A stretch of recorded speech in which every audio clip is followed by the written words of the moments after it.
Praise the lord. దేవాతి దేవునికి వందనాలు. ప్రభు పేరట ఈ సర్వోన్నతిని కృప అనే కార్యక్రమాన్ని వీక్షిస్తూ దేవుని మాటలు ఆలకిస్తున్న మీ అందరికీ నా హృదయపూర్వక వందనాలు, శుభాలు తెలియజేస్తున్నాను.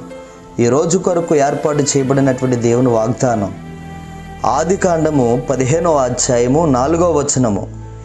యెహోవా వాక్యము అతని యొద్దకు వచ్చి, ఇతడు నీకు వారసుడు కాడు, నీ గర్భవాసమున పుట్టబోచున్నవాడు నీకు వారసుడని చెప్పెను. దేవుని నామానికే మహిమ కలుగును గాక. ఈ దినాన, ఈ ఉదయాన్న ఈ వాగ్దానాన్ని వింటున్నటువంటి మీ జీవితంలో గొప్ప కార్యాలు నా ప్రభు చేయను గాక. ప్రియ ఆత్మీయ సహోదరి సహోదరులరా, ఆనాడు అబ్రహాము గారు బాధలో దుఃఖములో ఉన్నారు. అబ్రహాముకి ఆస్తి ఉంది, భార్య ఉంది, అంతస్తులు ఉన్నాయి, సౌభాగ్యత ఉంది. ఆఖరికి ఆయన దగ్గర పని చేయడానికి అనేకమైనటువంటి పనివారు ఉన్నారు. కానీ అబ్రహాము జీవితంలో ఒక కొదువు ఉంది. ఆ కొదువు ఏమిటనంటే కుమారుడు లేడు. ఆ బాధ అబ్రహాముకి మనసులో ఉండిపోయింది. అప్పుడు అబ్రహాము అంటూ ఉన్నాడు, నీవిస్తే ఏముందయ్యా, నా పనివారు నాకు వారసులు అవుతారు కదా, నాకు సంతోషము పరిపూర్ణంగా లేదు కదా అని అంటే దేవాతి దేవుడు చెబుతూ ఉన్నాడు. ఎప్పుడు అంటున్నాడు అని అంటే అప్పటికి కుమారుడు అనబడుతున్నటువంటి ఆ యొక్క ఆలోచన కానీ క్రియ కానీ ఏది కూడా శారా జీవితంలో కానీ అబ్రహాము జీవితంలో కానీ కనబడలేదు. అప్పుడు దేవుడు చెబుతున్నాడు, నీ గర్భవాసమున పుట్టబోచున్నవాడే నీకు వారసుడని దేవుడు చెప్తున్నాడు. ఈరోజు నీ జీవితంలో కూడా దేవుని సన్నిధిలో ఎలా ప్రార్థిస్తున్నావు?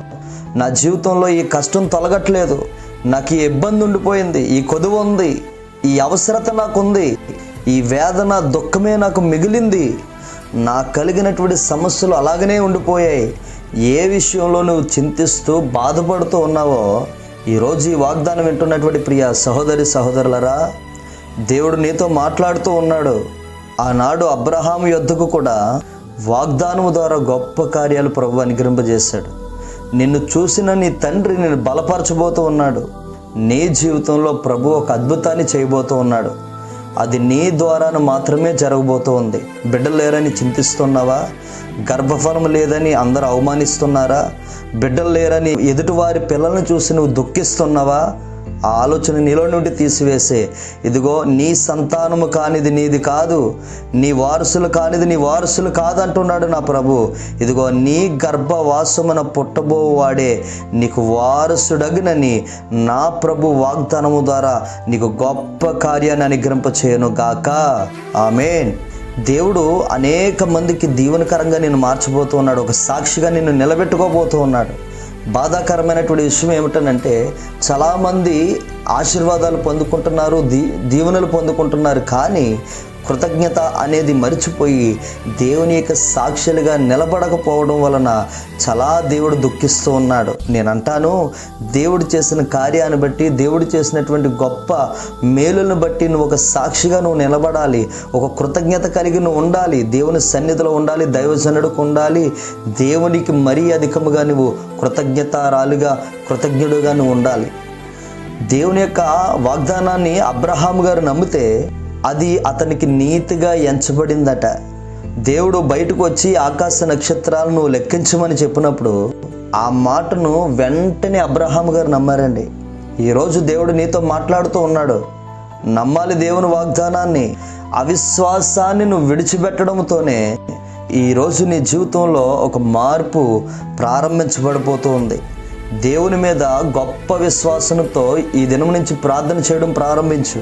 దేవుడు నాకు మాట ఇచ్చాడు, ఇదిగో ఈరోజే నా ప్రభు ఆయన సేవకుని ద్వారా మాట్లాడుతున్నాడు, ఆయన పలికిస్తున్నాడని నువ్వు నమ్మగలిగితే, ఆనాడు అబ్రహాము గారు ఆ వాగ్దానాన్ని నమ్మి దాన్ని స్వతంత్రించుకున్నట్లుగానే నీవు కూడా నమ్మి స్వతంత్రించుకోగలిగితే నిశ్చయముగా నా ప్రభు నీ జీవితంలో గొప్ప కార్యాన్ని నెరవేర్చును గాక.